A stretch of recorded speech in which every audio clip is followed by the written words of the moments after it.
What's up, everybody, and welcome to ITG Daily, the show that brings you the hottest in gaming news each and every day. I'm Drew Bosley, that's Scott Savage, and you can join us at InsideTheGame.ca, our YouTube channel, Inside the Game Official. Make sure you subscribe while you're there. Always helps us out so much. And of course, we're on TV streaming platforms around the globe. Literally around the globe. Amazon Prime, Roku TV, Jinx Esports TV, ESTV. The list goes on and on. From there, if you don't want the visual side, we got you on the audio side. Hit us up at Fired Up Network.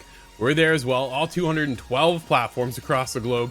Man, you just can't miss us. But you're going to be missing us for about 2 weeks as we're taking holidays.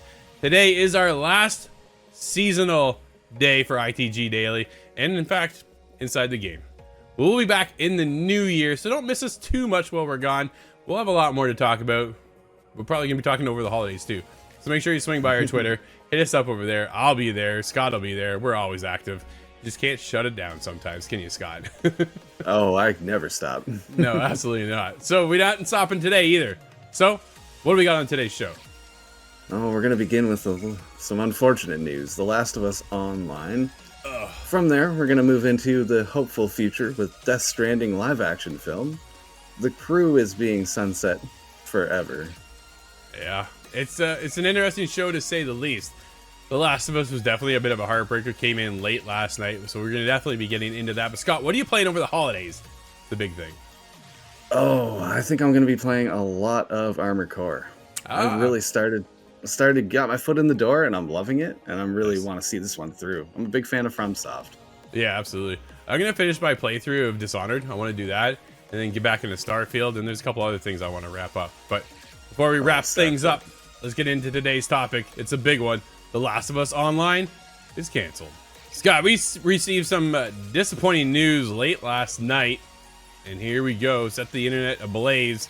An update on The Last of Us Online. This comes right from Naughty Dog. We realize many of you have been anticipating news around the project that we've been calling The Last of Us Online. There's no easy way to say this. We've made the incredibly difficult decision to stop development on that game. Man. Ouch. Yeah, we'll get into it. Let's finish off this first, and then we'll cover the rest of our thoughts, impressions, and what just happened. We know this news will be tough for many. Yep, especially our dedicated The Last of Us factions community, who have been following our multiplayer ambitions ardently. We're equally crushed at the studio as we're looking forward to putting it into your hands. We wanted to share this with you, some background on how we came to this decision. The multiplayer team has been in pre-production with this game since we were working on The Last of Us Part 2. Dude, that's a long time. Like, that is a long time. Yeah, when did Last of Us 2 begin development? Like 20... And so the game released in, what was it, 2018? 2020? 2020, maybe. I think it was 2020. Yeah. So pre-production before that would have been 2 or 3 years ahead of that, right? So you're talking 2017, 2018. Man, crafting experience we felt was unique and had tremendous potential. As the multiplayer team iterated on their concept for The Last of Us Online during this time, their vision crystallized. Gameplay got more refined and satisfying, and we were enthusiastic about the direction in which we were headed. In ramping up to full production, the massive scope of our ambition became clear. To release and support The Last of Us Online, we'd have to put all our studio resources behind supporting post-launch content for years to come. Scott, this is something we talk about all the time here, right? Yeah, that is what makes or breaks an online game, really. Yeah, absolutely. Severely impacting development on future single-player games. So, we had two paths in front of us. Become a solely live service game studio, or continue to focus on single-player narrative games that have defined Naughty Dog's heritage. We are immensely proud of everyone at the studio that touched this project. The learnings and investments in technology from the game will carry into how we develop our projects and will be invaluable in the direction we are headed as a studio. We have more than one ambitious brand new single player game that we're working on here at Naughty Dog, and we cannot wait to share more about what comes next when we're ready. Until then, we're incredibly thankful to our community for your support throughout the years. Scott, dude, you take it first before I start crying. Yeah, that is a big ouch right there. This is something that obviously super anticipated, but this is something Yep. that appears to be a very calculated decision here. Somebody has looked at it and gone, well, we only have so many people in the building in the company at all. Is it going to be worth it to run this for 3, 4, 5 years, however long a vision like this is really meant to stay around? Yeah. All these video games, all these multiplayer games end up getting super long life cycles, so it's something that Naughty Dog would have to really commit to. And I see the idea that, well, why don't they just hire more people? But Yeah. I don't think that's a valid solution for a couple reasons. Number one is that Bungie already got onto this game, took a look at it and went, it's not quite there. You don't have what it takes yet. And then the idea that you can just hire up another company essentially and put the Naughty Dog label on them and expect the same quality out of it is just not, Yeah. it's not a wise decision. No, for sure. So let's roll back to the announcement of The Last of Us Part 2 Remastered. We're getting this remaster of the game. In it comes a new game mode, No Return, a roguelike experience where you set out and just kind of go through level by level, seeing how far you can get to the end. The minute they announced that was coming, I went, uh-oh. Where's the multiplayer? Right? Like, you don't put your resources into remastering a game, adding in essentially another game mode, and still have nothing to say about the multiplayer, which everybody has been closely trying to follow, get any information we can on it to find out what's going on. This is what's going on. We talk about it here all the time, the fact that when you have a games as service model, you need a roadmap already 2 years planned out and ready to go. So it's ready to drop. When you need to drop it, to keep it going. Halo. Dude, there's season 5 now, starting to finally gain ground. 343 it took a long time. Exactly, right? Naughty Dog doesn't want to do that. That sucks. Because there's so many of us over here that wanted that game. We want to play multiplayer for The Last of Us. What does Factions 2 look like? Where do you tie in these story elements? Where does this go? Where does that go? There are so many questions. Granted, I completely understand where they're coming from. Naughty Dog, one of the top dogs when it comes to single player content, and you get an experience like no other. So good on them for making this decision. Here's the thing. Can we not just pass this off to another studio and another internal studio that maybe be able to take the reins on this project, still work with the team a little bit at Naughty Dog, keep their overall vision, and go with it, right? Spinny McGee mentioned, what about giving it to Bungie? Bungie's busy on Marathon. Another games of service model, right? So they are already knee deep in whatever they're doing. Plus, Destiny 3, you have to think, is already in the works as well. So they're already tied up. Bend Studios, we don't know what they're doing. I would have loved to see them take this and run with it. They've worked with Naughty Dog in the past. They brought Golden Abyss to the Vita. Rest in peace, PlayStation Vita. But it was there. It was a good game. They also created Days Gone, which was a good game. And then everybody complained when we didn't get a sequel. But nobody bought the game initially. That's in a whole other discussion. But if you play that game, dude, that is a great game. Like, that is a solid game. If we get into the online component, we want to be around for years.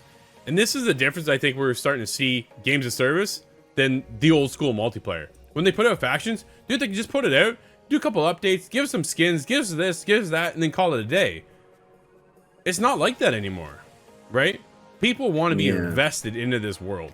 They want to be going in on a daily basis, getting daily challenges, getting weekly challenges, customizing our characters, doing this, doing that. You know what that is? It's called No Return now.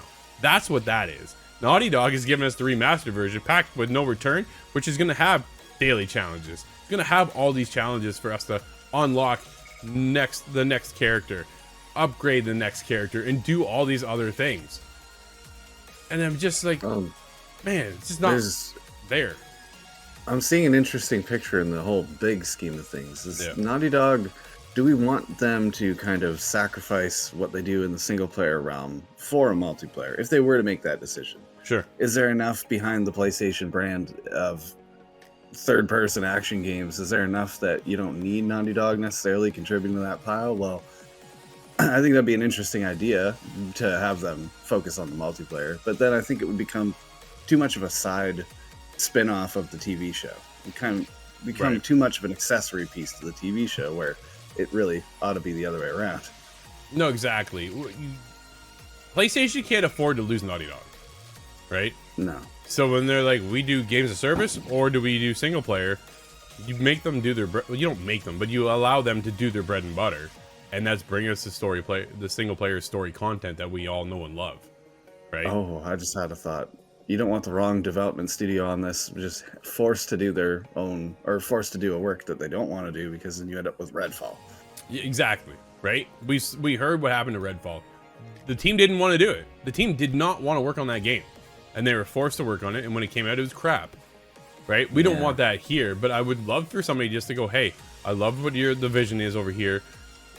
Can we take that and run with it, right? Does Blue Point take over? I know they're a remastered studio, but however, I think it's time for them to kind of branch out, maybe even create their own. I would love to see them do their own thing now, yeah. Exactly. But there's other studios that you can maybe pull in, but then you're terrified giving your beloved IP to somebody else, right?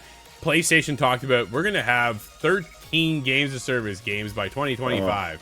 Then they scaled it back to 6. They just lost another one, Scott. They're now down to 5, right? And then they're going to scale back again. Fair Games is coming out. Man, I don't know about that game. I don't think it's going to last, honestly. I'm sorry. I really don't think that one's going to make a splash. Marathon is probably about the only one out of PlayStation that has any chance of throwing the spaghetti at the wall and sticking. Oh, and it's running on a 20-year-old name. But that's just it. It's got backing already. And it comes from Bungie, right? Fair Games, new studio. I get it's Jade Raymond heading up that studio, and there's a lot behind that name and who she is and the pedigree of games that she's developed. But at the same time, games of service are come and go every day. So I wonder if Naughty Dog can't pull it off, who can?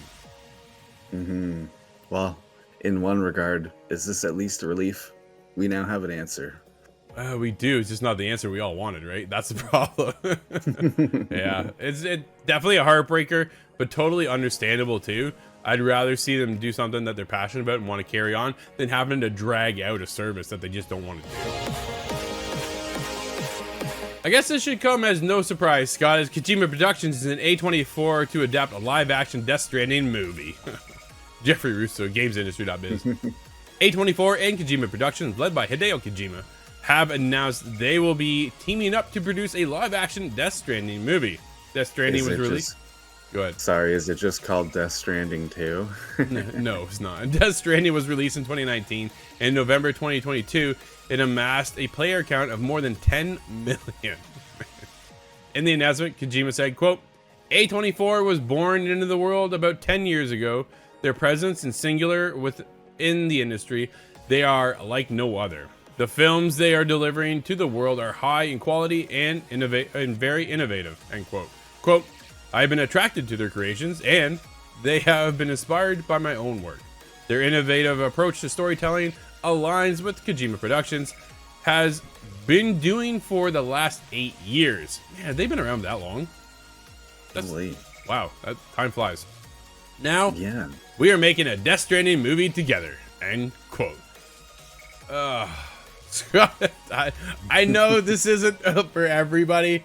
There are definitely going to be some people that are going to be like all over this. I'm definitely curious to see where it lies. Maybe now I can get through the movie without having to play the game. That's what I'm wondering. Am I going to understand anything about it? Or will I be just as puzzled as I would be through the game?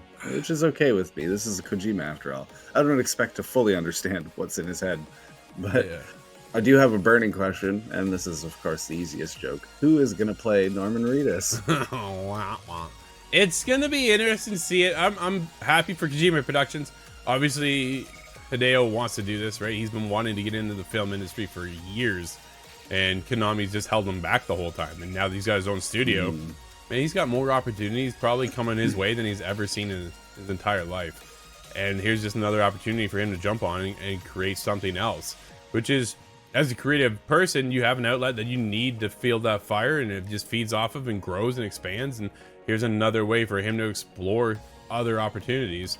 and another creative outlet that I'm sure he's obviously been having his eye on for quite some time. I don't know, it is exciting. I'm curious to see how the movie pans out, because the game just never clicked for me, right? When you either like Death Stranding or you don't, because there is, man, it was just, yeah, I could not, Scott, I could not. Did you play it? I couldn't get into it, man. It's really out there. It is really out there. I played for I think about 2 hours, but I didn't stick with it. And I'm not sure if much changes. I'm sure there is a lot people will tell me happens in that game, but it was just a little bit too much, a little too slow for me. It just wasn't a match, unfortunately. But I'm looking at this relationship, Kojima and A24. Could this be the real birth of something beautiful here? Kojima loves movies. We all know that. Yeah. So I'm wondering if this is an opportunity for him to just bend our minds over and over and over again. I'm definitely curious to see the movie. I want to watch the movie. I can power through a movie in what, an hour and a half, 2 hours? I can do that. Is this going to be an 8-hour movie? It's just the intro of the game playing. It's just some Normus walking. At the end of it, it's press X to continue. Yeah, Norman is just walking the whole time. It's I don't know, man. We'll see. But again, right? Good on Kojima. A24, obviously well known, and the quality coming out of this is going to be absolutely incredible. I think we're going to be blown away to watch it. It's just like, again, right? It was what I keep going back to, is that I could never get into the actual game itself. I never understood what was happening. I was just so lost. Why am I walking over here and walking over there and walking, trying to balance myself the whole time? But I don't know. I've been toying with the idea of going back and playing, but maybe now with a movie in the next 4 years, I won't have to. So oh, it felt very bizarre playing it on Xbox Game Pass. I'll have you know. Yeah, without a doubt. But we also know that Death Stranding 2 is in production, so that's coming out as well. So there's a lot happening, I think, for Kojima, and he's a very, very busy individual, to say the least. But yeah, when do you think we see this? Oh, I don't think this will be for quite some time. No. I want to say maybe just off the top of my head, 2 years out before we start seeing anything. I wonder if it'll even release around then. Yeah, a little movie production is going to be big, and for Kojima to have to produce he's going to have to make other people understand what's happening. I feel like that's not a straightforward process. Absolutely. Scott, Ubisoft is shutting down what I think is actually a pretty cool game, but it definitely shows its age. The Crew, removed from sale, will be unplayable after April 1st. Quote, "We understand this may be disappointing for players still enjoying the game." Who's still playing this game? Andy Chalk over at PC Gamer. The Crew is being taken off the streets. Well done. Ubisoft announced today that sales of its online racing game have been halted on all storefronts, and it will no longer be playable on any platform after March 31st, 2024. Quote, "We understand this may be disappointing for players still enjoying the game, but it has become a necessity due to upcoming server infrastructure and licensing constraints," end quote, Ubisoft said. Quote, "Decommissioning the game, and especially our first one, is not something we take lightly. Our goal remains to provide the best action-driving gameplay experience for players, and to deliver on it, we are continuing to provide new content and support for The Crew 2 and the recently launched The Crew Motorfest," end quote. "It is disappointing, and also an indictment of a system in which server-dependent games suddenly become memories once a studio decides to pull the plug.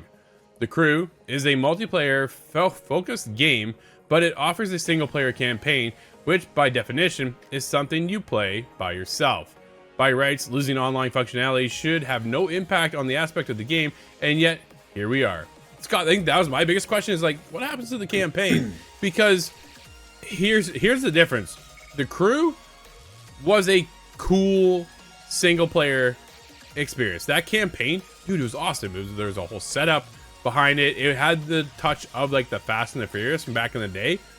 And then we got the Crew 2, which completely changed. And then now we have the Crew Motorfest, which is where they're really pushing things now. And it's changed once again. So and pushing the online, really online centric in the Motorfest version, yeah. Exactly, right? I was just in Motorfest just the other day racing around. It's a ton of fun, but it is not what the Crew once was. I look at the Crew as being a single player focused game. dude, I didn't even remember about the online multiplayer portion of it. It is there as you're driving. You can drive with friends and things like that too. Man, I completely gapped on that. But what happens to the campaign? Can we still play that? Yeah, that's really unfortunate. It appears that that's not possible with this game, but I don't know why that is the case. Is that just something, one of the missteps into the, what I'll call the modern era now? Nobody really foresaw that issue, I should say, in the past. Yeah, it was quite in the past, though. That's something I want to mention here is the Crew came out in 2014, I believe, right. Which we're coming up on 10 years now, and that begs the question, what is the proper time to sunset a game? It's tough, right? But when they take a look at it, there's not many people playing the Crew right now. Just 31 people on Steam. So why are you keeping the servers going for that? Unfortunately, right? I know those people are clearly enjoying the game still, but there's the Crew 2 if you want to race with friends, and now the Motorfest game is out as well, which is a different component. Man, the Motorfest is really just Forza Horizon, right? Like it's it was called Forza Horizon for a while, and I thought that was pretty funny, but, I love that game, however.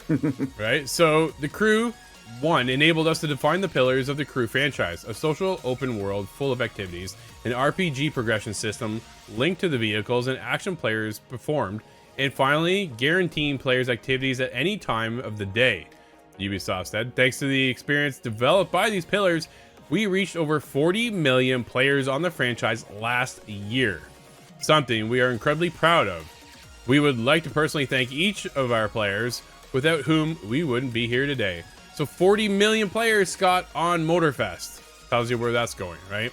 Yeah, well, they built something really big out of the Crew 1. It's unfortunate that it has to sunset at this point, but it is a natural progression of life, and I'm wondering if it's possible at all to sell off server capacity to some third-party company. I've seen that kind of work out in the past in terms of Command & Conquer Red Alert 2. That's a game I play third-party support because Westwood no longer exists. So there's sometimes workarounds, but they require being creative and not often on console.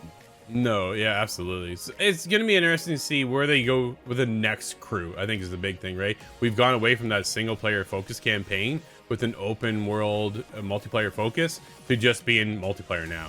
So time will tell, but it's not, unfortunately, time is up for the Crew. Scott, looks like we're getting loaded up just for the holidays here. There's a few games out today. What are we playing? We have One Armed Robber on PC. Sounds like an issue. Palia is now on the Nintendo Switch. Towers and Powers is on PC, PlayStation 5, and PSVR 2. Paranoid is on PC, PlayStation 5, Xbox Series X. To come in 2024, sorry, that is not quite out yet. Metro Quester is on PlayStation 4, 5, Xbox One, XS, and the Switch. And Trinity Fusion is on PC, PlayStation 4, 5, Xbox One, X, and S. Nice. And that'll wrap up today's show, everybody. Thank you for hanging out with us. As always, we'll be back again in the new year. That's right, we're wrapping up for the season. 5 seasons of Inside the Game, and just a few behind with ITG Daily, but we've been kicking around for quite a while now. Until the new year, everybody, happy holidays, Merry Christmas, and all that stuff. Stay safe. I'm Drew. That's Scott. And we'll see you inside the game.